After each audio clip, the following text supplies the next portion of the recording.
हम सब ने देखी है हमारी रसोई में जलने वाली वो नीली लौ। ये इतनी आम बात है कि हम शायद ही कभी इसके बारे में सोचते हैं। लेकिन क्या कभी किसी ने सोचा है कि इस छोटी सी शांत दिखने वाली लौ के पीछे प्रकृति, विज्ञान और इंसानी मेहनत की कितनी लंबी और दिलचस्प कहानी छिपी हो सकती है? तो सवाल ये उठता है कि हमारे किचन के चूल्हे तक पहुंचने वाली ये गैस आखिर अपना सफर शुरू कहां से करती है?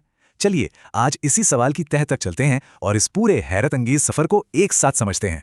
देखिए, ये कोई छोटा मोटा सफर नहीं है। सोचिए, ये कहानी शुरू होती है लाखों साल पहले धरती के गर्भ से, फिर पहुंचती है विशालकाय स्टील की रिफाइनरियों में और तब जाकर खत्म होती है हमारी रसोई के चूल्हे पर। मतलब ये भूविज्ञान से लेकर मॉडर्न इंजीनियरिंग तक की एक पूरी महागाथा है। तो ठीक है, चलिए इस कहानी के पहले पन्ने पर चलते हैं, एक ऐसे समय में जब इंसान इस धरती पर थे ही नहीं।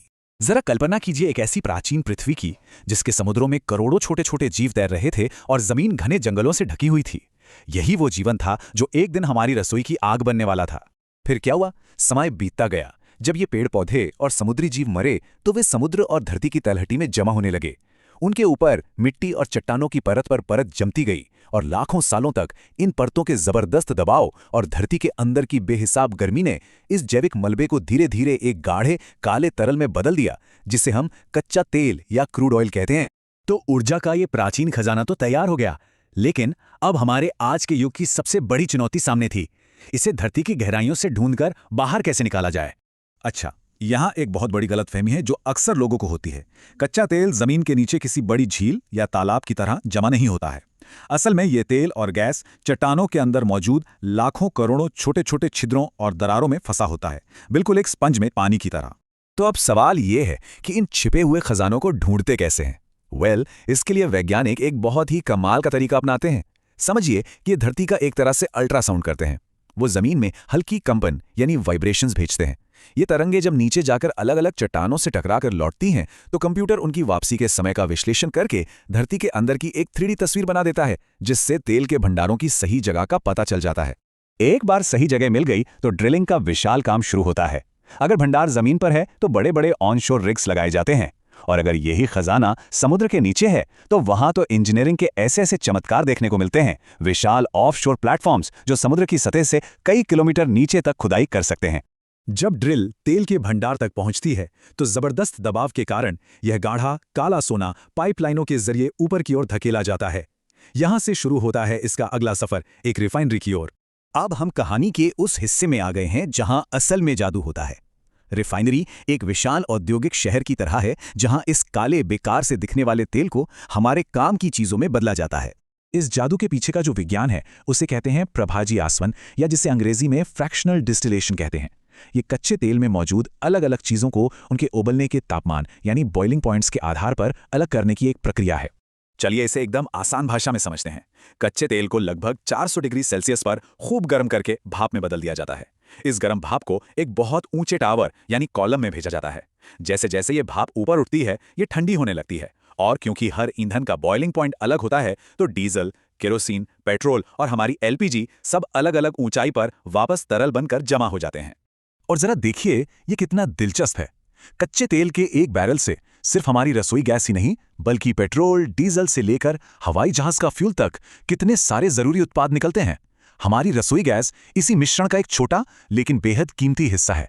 तो ये LPG यानी लिक्विफाइड पेट्रोलियम गैस आखिर है क्या? असल में ये प्रोपेन और ब्यूटेन नाम की दो गैसों का मिक्सचर है।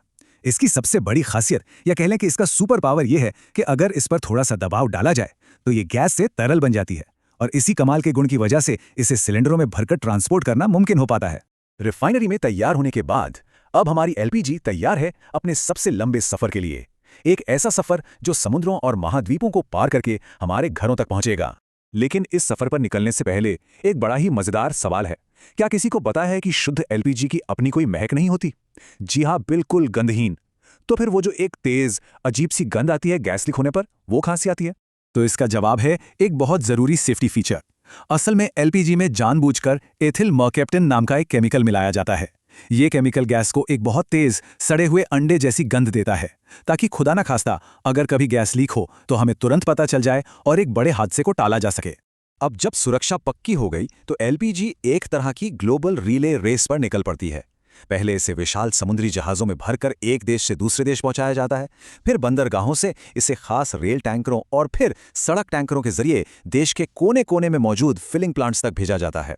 और अब हम इस लंबी यात्रा के बिल्कुल आखिरी पड़ाव पर पहुंच चुके हैं। फिलिंग प्लांट, ये वो जगह है जहां से गैस हमारे जाने पहचाने लाल सिलेंडर में भरकर हमारे घरों के लिए रवाना होती है। यहाँ सुरक्षा से कोई समझौता नहीं होता। हर एक खाली सिलेंडर की बहुत बारीकी से जांच होती है।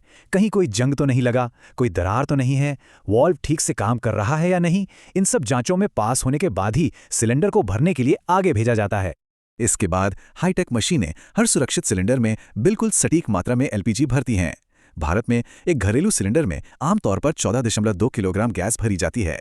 और यहीं पर एक पल रुककर ये सोचना कितना ज़रूरी है कि इस एक सिलेंडर ने हमारी ज़िंदगियों को कितना बदल दिया है। उस दौर को याद कीजिए जब खाना लकड़ी और कोयले पर बनता था, घर धुएं से भर जाते थे और सेहत पर कितना बुरा असर पड़ता था।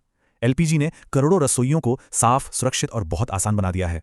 तो अगली बार जब रसोई में चूल्हा जले और वो नीली लौ नाचना शुरू करे तो बस एक पल के लिए जरूर याद कीजिएगा, वो सिर्फ एक लौ नहीं है, उसके पीछे लाखों साल पुरानी धरती का इतिहास, विज्ञान का जादू, हजारों किलोमीटर का सफर और अनगिनत लोगों की मेहनत की एक पूरी महागाथा छिपी हुई है।